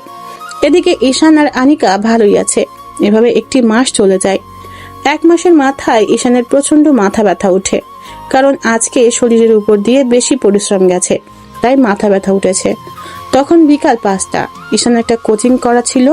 এমন সময় আনিকা সোজা ভিডিও কল দিল। ঈশান বাইরে বের হয়ে রিসিভ করলো। তোমাকে এমন দেখাচ্ছে কেন? প্রচন্ড মাথা ব্যথা করছে। কোথায় তুমি? কলেজে। শোনো, আমি কলেজের আশেপাশেই আছি। তোমাকে আমি একটা রেস্টুরেন্টের ঠিকানা দিচ্ছি, যত তাড়াতাড়ি সম্ভব চলে আসো। Okay, love you. Love you too. Ishan coaching ছুটি দিয়ে রেস্টুরেন্টে চলে গেল। গিয়ে দেখে আনিকা এখনো আসেনি। ঈশান একটা সিটে বসে অপেক্ষা করতে লাগলো। একটু পর দেখলো আনিকা আসলো। ঈশানের আনিকাকে দেখেই রাগ উঠে যায়, কারণ আনিকার মুখে নাই কোনো নিকাব আর টাইট একটা বোরখা পড়েছে, যা দেখে ঈশানের পুরো মেজাজ গরম হয়ে যায়। ঈশান নিজেকে কন্ট্রোল করে হাসি মুখ নিয়ে বলল, আসছো তুমি? তোমার কি আগের সমস্যা? ঈশান টেবিলে মাথা দিয়ে মাথা নিচু করে বসে রইল। তার ভালো লাগছে না, কারণ আনিকা তার কথা শুনছে না। আনিকা বলল, তোমার সিটি স্ক্যান করাতে হবে। এই বলে আনিকা ঈশানের মাথাটা হাতিয়ে দিচ্ছে। ঈশানের খুব ভালো লাগছে। এভাবে 10 মিনিট মাথা হাতাইয়ে দিল। ঈশানের এখন অনেক ভালো লাগছে। ইচ্ছে করে প্রশংসা করলো না, কারণ সে তার কথা শুনেনি। আনিকা বলল, ভালো লাগছে। আনিকা উঠে এসে ঈশানের পাশে বসে মাথা হাতিয়ে দিচ্ছে। এভাবে আরো 10 মিনিট মাথা হাতিয়ে দিল। ঈশান মাথা উঠিয়ে বলল, মাথা ব্যথা অনেকটা কমে গেছে। দাও, আর একটু মাথাটা হাতিয়ে দেই, ভালো লাগবে। না, আপাতত চলবে। ওকে। আসলে মাথা ব্যথা অনেকটা কমে গেছে, তাই প্রশংসা না করে পারলাম না। বিয়ের পর কিন্তু কিছু করো আর না করো, এভাবে মাথা কিন্তু হাতিয়ে দিতেই হবে। আমার মাথা বানানো ভালো লাগে? থ্যাঙ্কস। আমাকে কোনো সময় থ্যাঙ্কস দিবা না, দরকার হলে বকা দিবা, তবুও থ্যাঙ্কস দিবা না। ওকে। শোনো, একটা কফি খাও, ভালো লাগবে। ওকে। আনিকা, তুমি কিন্তু আমার একটা কথা মানোনি। কি কথা? এত তাড়াতাড়ি ভুলে গেলে? কাজে ব্যস্ত থাকি তো, মিস্টেক হতেই পারে। নেকাব? ও, মনেই থাকে না। আর সাথে সাথে নেকাব লাগিয়ে ফেললো। ঠিক আছে, সাথে তোমার আরো 2টি কাজ করতে হবে। কি কি? তোমাকে আরো লুজ বোরকা পরতে হবে, আর তোমার ড্রাইভারকে বাদ দিতে হবে। মেয়ে ড্রাইভার দেখো পাও কিনা। ওকে, দেখা যাক। মুখটা কালো করে বলল। তুমি রাগ করছো? না। দেখো, আমি তোমাকে ভালোবাসি। আমি চাই তুমি আর আমি একসাথে সারা জীবন থাকি, আমার স্বপ্নের মতো করে তোমাকে সাজাতে। এখন যদি তুমি আমাকে সেই সুযোগ না দাও তাহলে তো হচ্ছে না। ওকে, এখন বাসায় গিয়ে কিছু খেয়ে এটা খাবে। তুমি চলে যাচ্ছ? আর একটু বসো, কফি তো খাওয়া হলো না। তুমি খাও, আমি গেলাম। এই বলে আনিকা চলে গেল। ঈশান কফির অর্ডার করলো, কফি খেয়ে বাসায় চলে আসলো, বড়ি খেয়ে ঘুমিয়ে পড়লো। আনিকাও বুঝতে পারছে ঈশানকে ছাড়া আনিকার জীবন অচল। ঈশানকে আনিকা ভিতর থেকে ভালোবেসে ফেলেছে। ওই আশিকের ক্ষেত্রে এরকম ছিল, কিন্তু ঈশানের প্রতি যেমন অনুভূতি তেমন ছিল না। আনিকা ইচ্ছে করে ঈশানের সাথে এরকম করছে, কারণ আনিকা ঈশানকে পরীক্ষা করছে।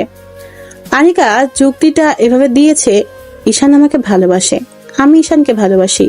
ঈশান চাইবে না আমি পর্দা না করি, সে চাইবে না আমি অন্য একটা ছেলের সাথে ঘুরি, সে চাইবে আমি সব সময় তার কথা শুনি, তার কথা মতো চলি। এখন যদি আমি ঈশানের কথা না শুনি তাহলে ঈশান রাগ করবে। এই রাগ করার মানেই ঈশান আমাকে ভিতর থেকে ভালোবাসে। এখন যদি ঈশান রাগ না করে তার মানে ঈশানের মন থেকে আনিকা উঠে যাচ্ছে। ঈশান মনে মনে ভাববে আনিকা থাকুক আনিকার মতো আর আমি থাকি আমার মতো। তারপর আস্তে আস্তে কয়েকদিন যাওয়ার পর দুজনের সম্পর্ক খারাপ হয়ে যাবে। আর ঈশান যদি আনিকাকে মন থেকে ভালোবাসে তাহলে যত কষ্টই হোক আনিকাকে নিজের কাছে আগলে রাখবে। এখন যদি নিজেকে কঠোর হতে হয় তাহলে ঈশান তাই করবে। এভাবে আনিকা যুক্তি দিল ঈশানকে পরীক্ষা করার জন্য, কারণ আনিকা চায় না আশিকের মতো ঈশানকে হারাতে। ঈশানের সামনে গেলে আনিকা ইচ্ছে করে নিকাব খুলে যায়, অন্য যে কোনো সময় আনিকা নিকাব পরে থাকে। আর আনিকা নতুন ড্রাইভার দেখে ফেলেছে, আর কয়েকটা লুজ বোরখা যেগুলো ঈশানের ভালো লাগে সেগুলো কিনে রাখছে। আনিকা বিকালে ঈশানের কাছ থেকে এসে রুমে বসে আছে। এমন সময় শারমিন আনিকাকে পিছন থেকে জড়িয়ে ধরলো। আনিকা বলল, তোর কি হয়েছে, এত খুশি লাগতেছে কেন? ফাহিম না আমাকে ভালোবাসে। তুই কেমন করে বুঝলি ফাহিম তোকে ভালোবাসে? তার কথাবার্তা, আচার আচরণ আর সবসময় আমাকে কেয়ার করে। ভালো, তাহলে বিয়ে দিয়ে দেই। দিয়ে দে, কে না করেছে? সত্যি? দাঁড়া, তোর দেখাচ্ছি মজা। এই বলে আনিকা জোরে জোরে মা মা বলে ডাকতে লাগলো। শারমিন আনিকার মুখে হাত দিয়ে ধরলো। আপু ডাকিস না, আমাকে ডাকিস না। ওকে, আর ডাকবো না, এখন মুখ ছাড়। দোয়া কর আগে ঈশানের সাথে আমার বিয়ে হোক, তারপর তুই যাকে বলবি তার সাথে বিয়ে দিয়ে দিব। সত্যি? এমন সময় আনিকার মা ঘরে প্রবেশ করলো। প্রবেশ করে বলল, শারমিন, তুই একটু ঘরে যা তো, অনিকার সাথে আমার কথা আছে। আমি শুনি না, ঘরে যা। শারমিন চলে যায়। মা, তুই কি বিয়ে করবি না? করব। তাহলে তুই কিছু বলছিস না কেন? কি বলতাম? দেখ, তোর জন্য এখন অনেক সম্বন্ধ আসছে, আর কয়েকদিন পর কি এমন সম্বন্ধ আসবে। দেখ মা, সামনে শুক্রবার তোকে দেখতে আসবে, না করিস না। কিন্তু মা, আমার একজন পছন্দের মানুষ আছে। তাহলে তো সেটা খুশির খবর। ছেলেটাকে? শারমিনের কলেজের 3rd ইয়ারে পড়ে। তাহলে ছেলেটাকে একদিন বাড়ি নিয়ে আস। ওকে মা। আনিকার মা চলে যায়। আনিকার মা চলে গেলে শারমিন আবার আনিকার কাছে এসে বলল, আপু, মা কি বললো রে? বললো ঈশানকে বাড়িতে নিয়ে আসতে। তাহলে আপু তোদের বিয়ে হচ্ছে?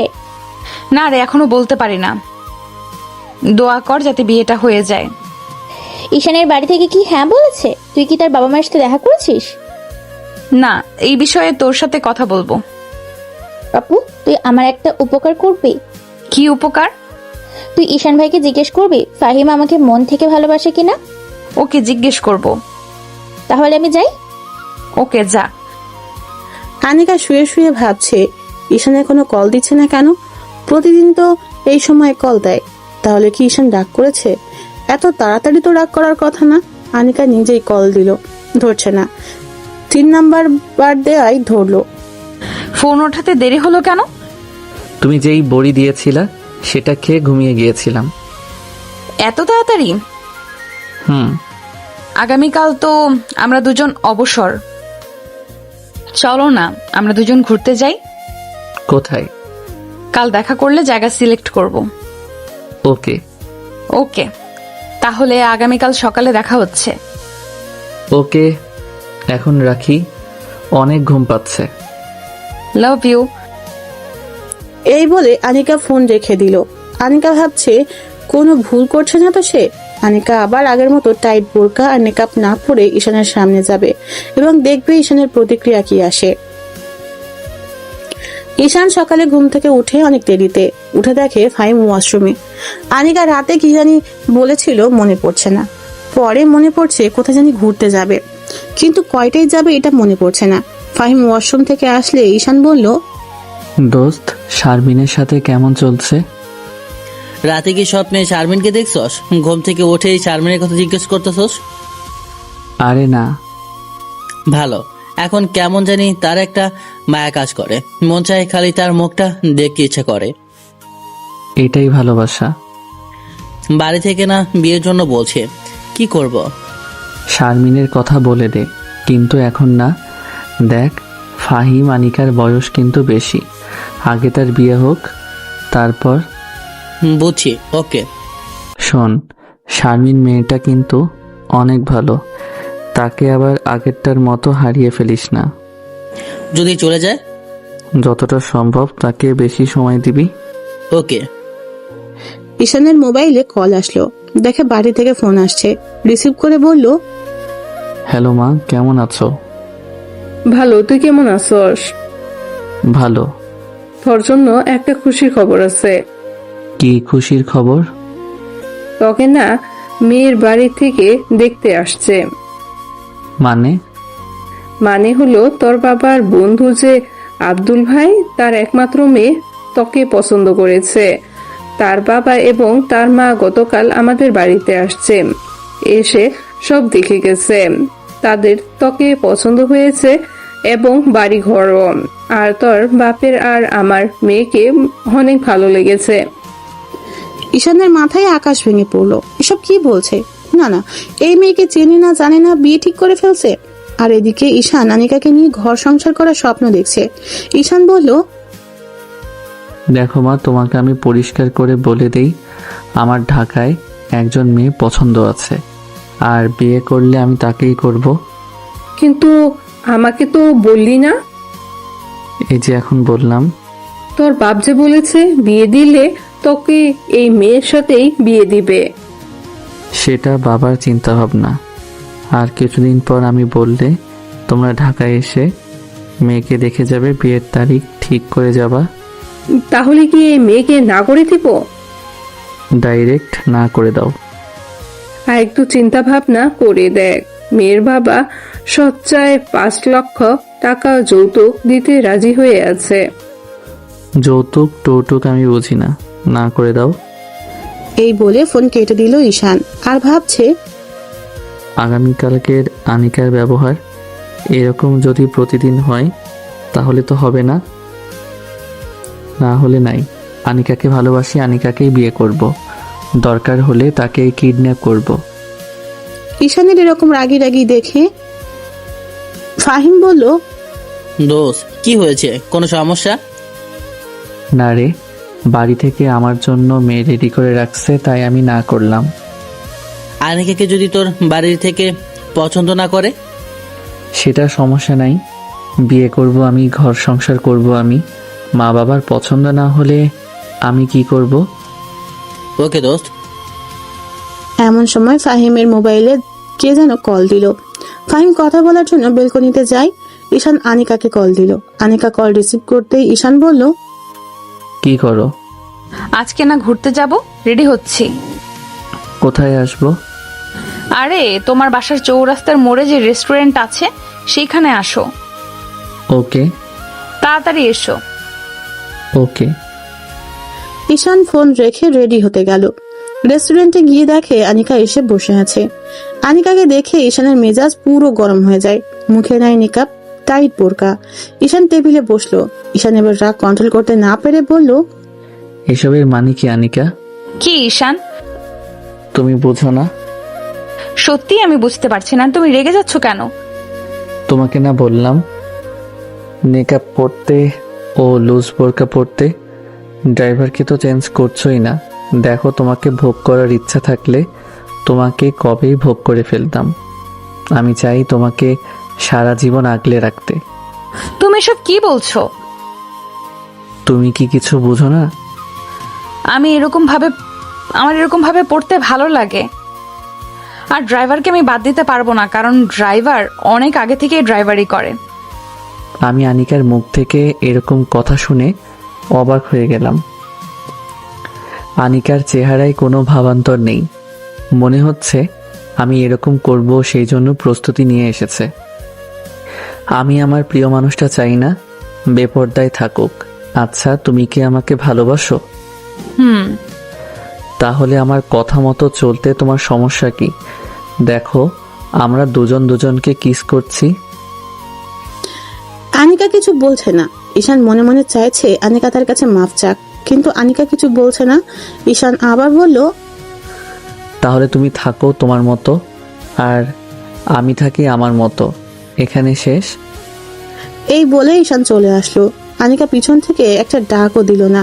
ঈশান ভাবছে, তাহলে কি এতদিন এত সব লোক দেখানো ছিল, কিন্তু আমাকে যে কিস করলো? আমি আনিকার কাজ কারবার কিছুই বুঝলাম না, কিন্তু সব তো শেষ। এখন কি করব আমি? তাকে ছাড়া থাকবো কিভাবে? আমি এটা কি করলাম? না না, ঠিকই আছে, আমার কথা মতো না চললে এরকমই হবে। ধুর, কি করব? মাপ চাইব গিয়ে? না, মাপ চাইব না, হার মানব না। সে কি আমাকে ভালোবাসে না? তাহলে এতদিন এসব কি ছিল? আমার অবাক লাগছে। এতদিন তো যেভাবে চলছে মনে হয়েছে সে আমাকে ছাড়া বাঁচবে না। এখন বাড়িতে কি বলবো? এসব ভাবতে ভাবতে বাসায় চলে আসে। অনেক কষ্টে দিনটা কাটলো। সারাদিনে আনিকা কল দিল না। ঈশান আনিকার কলের অপেক্ষায় বসে আছে। সে কল দিয়ে মাফ চাইলেও তো হয়ে যায়। এভাবে একটা সপ্তাহ চলে যায়। ঈশা কিছুই বুঝতে পারছে না। একটা সপ্তাহ কিভাবে যে গেল সেটা একমাত্র আল্লাহ জানে। ঈশান আর আনিকাকে ছাড়া থাকতে পারছে না। তাই ঠিক করলো আনিকার চেম্বারে গিয়ে নিজেই মাফ চাইবে। সেদিন ছিল শনিবার। ঈশান বিকালের দিকে কোচিং করিয়ে আনিকার চেম্বারের উদ্দেশ্যে রওনা দিল। এমন সময় কোথা থেকে জানি এক মেয়ে এসে ঈশানের পথ আটকালো। মেকআপ ঢাকা, মুখ লুজ বোরকা, মনে হচ্ছে পর্দাশীল কোনো মেয়ে। ঈশান বলল, কে আপনি? আমার পথ ছাড়েন। কে আমি? আমি গলার সুর শুনে চিনতে পারলাম আনিকা। তাহলে সে আমার কথা মতো চলছে। যাক, আমি হার মানলাম না, আনিকাই হার মানলো। মনে মনে ইয়েস, আমি জিতে গেছি। আনিকার সাথে একটু মজা করা যাক। সরি, কে আপনি? আপনাকে চিনতে পারলাম না। আমি আনিকা। ও ডক্টর, আপনি কেমন আছেন? কি মনে করে? কুত্তার বাচ্চা, তুই জানিস না? কি জানবো? সরি আনিকা, তুমি দেরি করে ফেলেছো। আমার একটা গার্লফ্রেন্ড আছে। আনিকা রেগে গিয়ে আমার শার্টের কালার ধরে বলল, কোনটা তোর গার্লফ্রেন্ড দেখা, তাকে এখানে আন। ঈশান বুঝতে পারলো আনিকা অনেক রেগে গেছে। দূরের একটা মেয়েকে দেখিয়ে দিয়ে বলল, ওইটা আমার মিষ্টি সুইট গার্লফ্রেন্ড। তোর গার্লফ্রেন্ড দেখুক আমি তার বয়ফ্রেন্ডকে কি করি।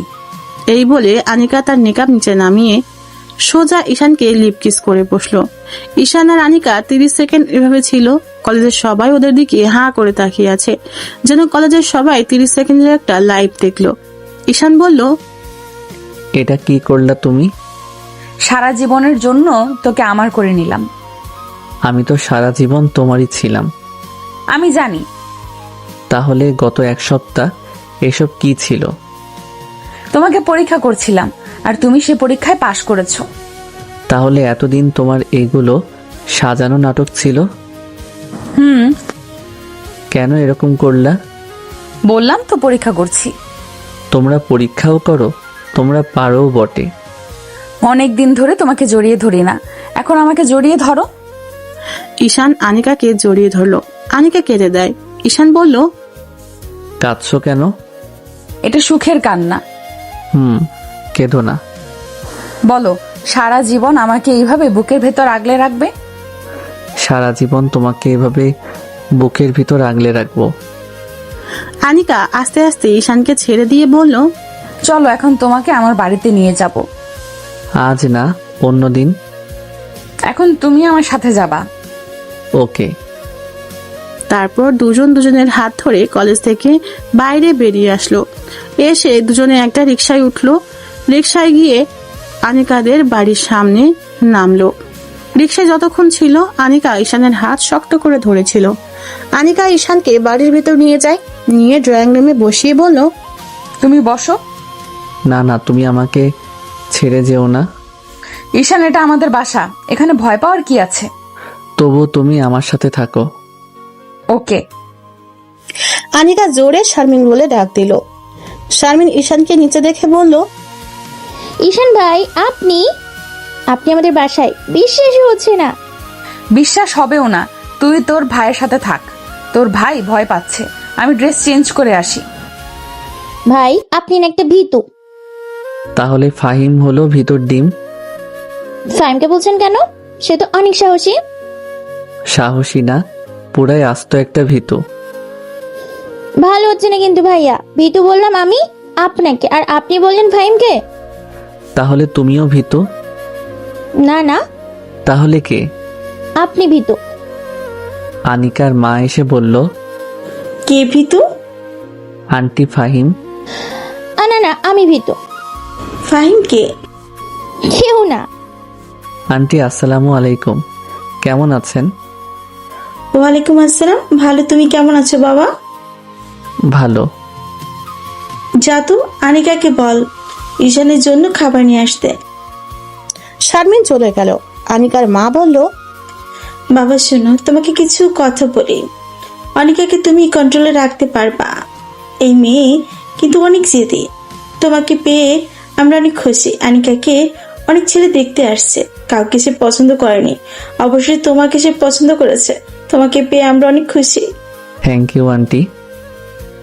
এখন বলো, তোমার বাবা মাকে কবে নিয়ে আসবা? আনিকার সাথে কথা বলে নেই। ওকে, তোমার আঙ্কেল বাইরে গেছে। তোমার বাবা কি করে? ছোট একটা জুতার দোকান চালাই। তুমি কি করো? পড়ালেখা।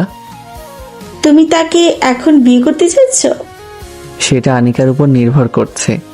এখন সে যখন বলে, সে যদি এখন করে তাহলে আমার সমস্যা নাই, আর যদি বলে আরো 2 বছর পর, সেটাও সমস্যা নাই। তোমার কথা আমার ভালো লাগলো। Thank you aunty. আনিকা খাবার নিয়ে আসলো। আনিকা নতুন কাপড় পরলো। সে যে কাপড় পরুক না কেন, আনিকাকে অনেক সুন্দরী দেখায়।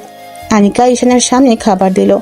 আনিকার মা বলল, তাহলে তারা দুজন সিদ্ধান্ত নেয় কি করবে। ওকে, তুমি যাও। তোমাকে তো দারুণ সুন্দরী দেখাচ্ছে। সত্যি তোমার এই ড্রেসে ভালো লাগছে। তুমি যেই ড্রেস পরো না কেন, সবই আমার কাছে ভালো লাগে। থ্যাঙ্কস বলবো না, শুধু বলবো আমি তোমাকে ভালোবাসি। আমি জানি। এখন বলো, মার সাথে তোমার কি কথা হয়েছে? বলছে তোমাকে এখন বিয়ে করব না, পরে। তুমি কি বলো? সেটা তোমার উপর নির্ভর করছে। দেখো, আমার এখনো কোনো স্থায়ী উপার্জনের পথ নেই। সেটা হতে আরো কমপক্ষে 2 থেকে 3 বছর লাগবে। তুমি যদি চাও তাহলে 3 বছর পরে বিয়ে করতে আমার কোনো অসুবিধা নেই। সেটা এখন তোমার উপর। আনিকা কিছু বলছে না, মনে হচ্ছে ভাবনায় ডুবে আছে। কিছুক্ষণ পর বলল, আচ্ছা শোনো, তুমি আমাকে এই 2 মাসের ভেতরে বিয়ে করবা। কিভাবে করবা জানি না। যদি বাড়ি থেকে রাজি না হয় তাহলে পালিয়ে বিয়ে করবা। সত্যি বলছো? তোমার কোনো কাজ করতে হবে না, তুমি শুধু আমার পাশে থাকবা। ওকে, এখন বলো কবে বাবা মাকে নিয়ে আসবো? আগামী সপ্তাহে নিয়ে আসো। ওকে, দেখা যাক। তাহলে আমি উঠি? আমার রুমটা দেখে যাও। না, আরেকদিন দেখবো। না না, এখন চলো। আনিকা ঈশানের হাত ধরে টানতে টানতে নিয়ে গেল তার রুমে। ঈশান আনিকার রুম দেখে অবাক হয়ে যায়। রুমটা কি সুন্দর করে সাজানো, যেন এখানে কোনো রানী থাকে। কিন্তু না, শারমিন এসে সব ফাঁস করে দিল। ভাই, অবাক হবেন না, আপনি আসবেন দেখে আপু রুম পরিষ্কার করেছে। আপু যেভাবে থাকে আপনি দেখলে বমি করে দিবেন। থু বলে দিল এক দৌড়। ঈশান আনিকার দিকে তাকালো। আনিকা ঈশানের দিকে তাকালো। আনিকা বলল, সারাদিন তো কাজে ব্যস্ত থাকি, তাই এত পরিষ্কার করতে পারি না। তুমি যে আমার জন্য এত কষ্ট করে রুম ঠিক করছো, এতেই আমি খুশি। থ্যাঙ্কস। ওকে, তাহলে আমি যাই। আমি হানিকার মার সাথে দেখা করে বাসায় আসলাম। এসে বাড়িতে কল দিলাম। আসসালামু আলাইকুম, কেমন আছো মা? ভালো, তুই কেমন? ভালো। আগামী শুক্রবার তোমরা ঢাকায় আসো। তুই ওই মেয়েকেই বিয়ে করবি? হ্যাঁ। আচ্ছা, আমরা আসবো। ওকে, শুক্রবার দুপুরের দিকে আসবা। আচ্ছা। ঈশান ফোন কেটে দিল। এভাবে একটা সপ্তাহ চলে যায়। এ সপ্তাহে ঈশানের 3 বছরের ইনকাম হাতে আসলো। দেখে মাত্র 2.5 লাখ। একেবারে হতাশ হলো। ঈশানের মা বাবা, ছোট বোন আসলো, আর এক চাচা চাচি আসছে। ঈশান তাদের আনিকার বাড়িতে নিয়ে আসলো। এতক্ষণ মা আর বাবা ঈশানকে অনেক কথা বলেছে তাদের পছন্দ করা মেয়েকে বিয়ে করতে, কিন্তু কে শোনে কার কথা। আনিকার বাবা মা এসে তাদের ভিতরে নিয়ে যায়। ঈশান তার ছোট বোন সুবর্ণাকে নিয়ে আনিকার রুমে যায়। গিয়ে দেখে আনিকা আর শারমিন বসে আছে। ঈশান সুবর্ণার সাথে শারমিনকে আর আনিকাকে পরিচয় করিয়ে দিল। শারমিন আর সুবর্ণা সেম বয়সের। ঈশান বলল, শারমিন, তুমি সুবর্ণাকে বাড়িটা একটু দেখাও। সুবর্ণ চলো, তারা দুজন বাইরে। আমি বললাম আনিকাকে, আনিকা তোমাকে কিছু কথা বলি, মন দিয়ে শোনো। বলো। আমার কেমন জানি ভয় করছে। দেখো, আমি আমার মা বাবার পছন্দের মেয়েকে বিয়ে করছি না, তাই তারা তোমার অনেক দোষ ধরবে, বিশেষ করে তোমার বয়স বেশি সেই জন্য। কিন্তু তুমি ঘাবড়ে যাবে না, সব সময় আমি তোমার পাশে আছি। এই 2 হাত কোনোভাবেই ছিন্ন হবে না মৃত্যুর আগ পর্যন্ত। আমি জানি, কিন্তু এখন আমার ভয় করছে। যদি তোমার মা বাবা আমাকে পছন্দ না করে? পছন্দ করবে। ঈশান মিথ্যা কথা বলছে। জানি আনিকাকে কেউ পছন্দ করবে না, কারণ তার বয়স বেশি। মিথ্যা কথা বলে তাকে সাহস দিল। তাই যেন হয়। তুমি কিন্তু আমার পাশে থাকবা। ওকে, তুমি রেডি হয়ে আসো, আমি যাই। আমি আমার ডিসিশন নিয়ে রাখছি। ঈশান নিচে এসে সোফায় বসলো বাবার সাথে। একটু পর আনিকা আসলো। আনিকা এসে সবাইকে শরবত দিল, ঈশানকেও দিল। বাহ, মেয়ে তো দারুণ সুন্দরী। নাম কি তোমার মা? আন্টি আনিকা। তুমি কি করো? আঙ্কেল, আমি ডাক্তারি করি। ভালো। আচ্ছা, তোমার বয়স কত? আমি মনে মনে এই খাইছে। 26। মেয়ের বয়স 26। ঈশানের মা বাবার দুজনের মুখের হাসি উবে গেল। তাদের মুখে ঘৃণা ছড়িয়ে পড়লো। ঈশানের দিকে রাগে লুক নিয়ে তাকালো মা বাবা দুজনেই। ঈশানের মা বলল, ভালো, কিন্তু ঈশানের বয়স তো মাত্র 23। না, এরকম বয়স্ক মেয়ের সাথে আমার ছেলের বিয়ে দেব না। ঈশানরা তো মেয়েকে পছন্দ করছে। ঈশানের সাথে আমার কথা আছে। ঈশান, দেখে যা। ঈশান তার আম্মুর সাথে একটু দূরে যায়। ঈশানের আম্মু বলল, তুই কি পাগল হয়ে গেছস? পাগল হব কেন? আমার তাকে পছন্দ হয়েছে। এরকম বয়স্ক মেয়েকে কেউ পছন্দ করে? কেউ না করলেও আমি করছি। এখন বিয়ের তারিখ ঠিক করো। আমি তোর বাপের উপর দিয়ে যেতে পারবো না। দেখ তোর বাপ কি বলে। তোর জন্য আমরা কি সুন্দরী মেয়ে পছন্দ করছি, আর তুই কি না বয়স্ক বুইরা মেয়েকে পছন্দ করছস? সি সি সি। হ্যাঁ, আমি করছি। এখন বাপকে বলো বিয়ের তারিখ ঠিক করতে। দেখ তোর বাপে কি কয়, আমি কিছুই জানি না। ঈশান ভিতরে এসে দেখে তার বাবা উঠে চলে গেছে। এদিকে আনিকা কান্না করছে। ঈশান আর আম্মু বাইরে গিয়ে দেখে বাবা রেগে বসে আছে। ঈশান আর কিছু বলল না। সুবর্ণা এতক্ষণে আসলো শারমিনের কাছ থেকে। তাদের দুজনের বন্ধুত্ব হয়ে গেছে। সুবর্ণা বাবার মুখ দেখে আর কিছু বলে নাই, চুপচাপ গাড়িতে গিয়ে বসে। কোনো কথা না বলে তারা চলে যায়। ঈশানও বাসায় চলে আসে। কি করবে বুঝতে পারছে না। কোনো মতে রাতটা কাটালো। সকালে ঈশানের আম্মু কাছে ফোন দিল। বাবা কিছু বলছে? না, তোর সাথে কোনো ভাবে এই মেয়ের বিয়ে দিব না। সমাজের লোকেরা কি বলবে? মা, আমি এখন বাচ্চা না। সমাজের মানুষ কি বলবে না বলবে সেটা দিয়ে আমি কি করব? বাবা কি পাশে আছে? হ্যাঁ আছে। লাউড স্পিকার দাও। দিছি, বল। বাবার যদি মন চায় ছেলের বউকে বরণ করে ঘরে তুলতে, তাহলে আমি এখন নাম্বার দিচ্ছি, এখনই ফোন করে বিয়ের তারিখ ঠিক করতে। আর যদি না করে তাহলে বিয়ে করে বাড়িতে আসলে কিছু যেন না বলতে পারে। আমি আবার আধা ঘন্টা পরে ফোন দিলাম মায়ের কাছে, বাবা বলছে না, তুই যদি এই মেয়েকে বাড়িতে নিয়ে আসিস তাহলে তোকে মেরে হাত পা ভেঙে ফেলবে। ওকে দেখা যাবে। এই বলে ঈশান ফোন রেখে দিল। ঈশান আনিকার সিদ্ধান্ত নিয়ে নিল আগামী সপ্তাহ ওরা বিয়ে করবে। আনিকাকে বাড়িতে নিয়ে গেলে কেউ দেখতে পারবে না, মা বাবা দেখতে পারবে না, পাড়া প্রতিবেশীরা তারা কথা বলবে। আনিকাকে সেখানে নিয়ে গেলে শুধু কাঁদবে। তাই ঈশান ঠিক করলো যে বাসায় থাকে সে বাসার উপরতলায় ভাড়া নিবে, যে টাকা আছে সেখান থেকে ফার্নিচার কিনবে, কোনো আয়োজন না করে বিয়ে করে ফেলবে। এটাই ওদের পরিকল্পনা। ঈশান আনিকার বাড়িতে আসলো। আনিকার রুমে গেল, গিয়ে দেখে বেচারি কেঁদে কেঁদে শেষ। ঈশানকে জড়িয়ে ধরে বলল, তুমি আসছো? আমি তো ভাবছিলাম তুমিও চলে গেছো। তোমাকে ছাড়া আমি যেতে পারি? এখন কি করবা? আমার মাথায় একটা পরিকল্পনা আছে। কি? ঈশান আনিকাকে পরিকল্পনার কথা বলল। পুরোটা শুনে আনিকার মুখ উজ্জ্বল হয়ে যায়। চলো বাসা দেখবে। আনিকা রেডি হয়ে ঈশানের সাথে বাসায় এসে বাসা দেখে। আনিকার পছন্দ হয়েছে। এখন ঈশান আস্তে আস্তে ফার্নিচার উঠাতে থাকে। মোটামুটি একটা সংসারে যা লাগে সব উঠালো। এমনি ভাবে এক সপ্তাহ চলে গেল। দিনটি ছিল শুক্রবার। ঈশান রুম আগে থেকেই সাজিয়ে রেখেছে। ফাহিম আর ঈশান দুপুরের পরে আনিকাদের বাড়ি যায়। ভালোভাবেই বিয়ে সম্পন্ন হয়। আনিকার মা বাবা দুজনেরই কৃতজ্ঞতায় মাথা নুয়ে পড়ে ঈশানের প্রতি। তারা বলে তারা জীবনে ঈশানের মতো ছেলে দেখে নাই। ফাহিমকে সাক্ষী রেখেছে। আনিকাকে শাড়ি পরা অবস্থায় আরো বেশি অপরূপ দেখায়।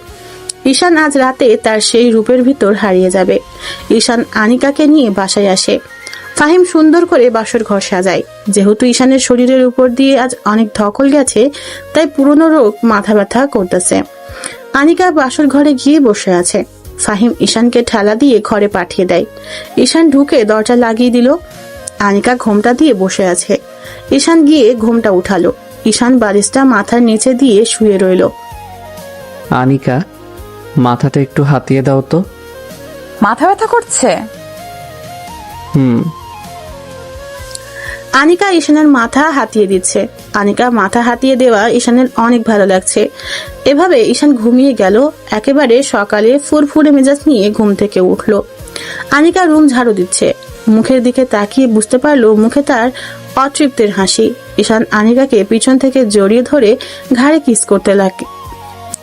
ঈশান আনিকাকে পিছন থেকে জড়িয়ে ধরে ঘাড়ে কিস করতে থাকে। আনিকা উপভোগ করতে থাকে। ঈশান ঘাড়ে কিস করতে করতে ঠোঁটে গেল। এবার দুজনকে লিপ কিস করতে করতে আনিকা ঈশানকে বিছানায় ফেলে দিল। পরে কি করলো বুঝতেই পারছেন। এভাবে ভালোই চলছিল ওদের সংসার। মাঝে মাঝে ঝগড়া হতো, কিন্তু দিন শেষে দুজন একসাথে একই বিছানায়। টাকা নিয়ে ওদের কোনো সমস্যা হয় নাই। 1 মাসের ভিতর আনিকা ফ্ল্যাট পুরোটা ফার্নিচার দিয়ে ভরে ফেলে, কারণ সংসারটা তার। আনিকা ডাক্তারি করে সংসার চালাইতো। ঈশান প্রাইভেট কোচিং করিয়ে বাড়িতে টাকা পাঠায়। যাই হোক, তারা তার মা বাবা। 2 বছর আগে ঈশানের একটা চাকরি হয়। তখন আনিকা প্রেগনেন্ট, একটা মেয়ে হয়। তখন বাড়ি থেকে সবাই দেখতে আসে এবং আনিকার কাছে ক্ষমা চেয়ে গ্রহণ করে নিল। পরে ফাহিম আর শারমিনের বিয়ে হয় নাই কোনো এক ভুলের কারণে। ধন্যবাদ।